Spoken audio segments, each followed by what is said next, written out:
אני עומד בראשה מזה כמה שנים, ומה שעמותת עוגן עושה היא נלחמת בשחיתות, ואנחנו לא רק מדברים על זה וכמה רע וכמה חרא במדינה ואיזה משחק, אנחנו גם עושים. אראה לכם כמה פרשיות שבטח כולכם מכירים.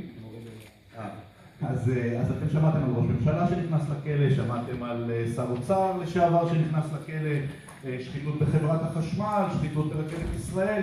בכל הנושאים הללו אנחנו מטפלים. אנחנו יודעים שהמצב של ישראל, גם ביחסית ל-OECD, הוא מצב לא טוב מבחינת השחיתות במנדט. אנחנו נמצאים במקום די נמוך. ואנחנו רוצים לעשות משהו כדי לשפר את המצב שלנו. ואיך אנחנו עושים את זה? אנחנו גם מגנים על חושפי שחיתות, כי חושפי השחיתות הם נמצאים שם, הם נמצאים במקומות העבודה, הם רואים מה קורה, הם יכולים לדווח. בלעדיהם לא נחשפת אף פעם השחיתות. אין דבר כזה שאתם קוראים על כל פרשה שלא עומד מאחוריה מישהו שחשף את השחיתות.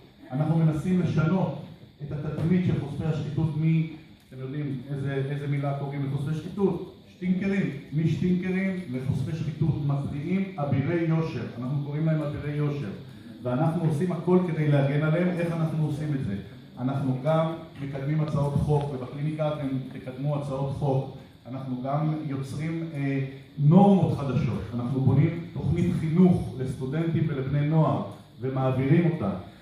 ועוד הרבה פעילויות שכולן מטרתן להילחם בשחיתות ולעשות את ישראל חברה נקייה יותר. אז אם אתם רוצים לעשות משהו ולא רק להסתכל מול הטלוויזיה ולהיות מיואשים מהמצב שקורה פה, אלא גם לעשות משהו כדי לשנות את זה, תבואו אלינו. תודה.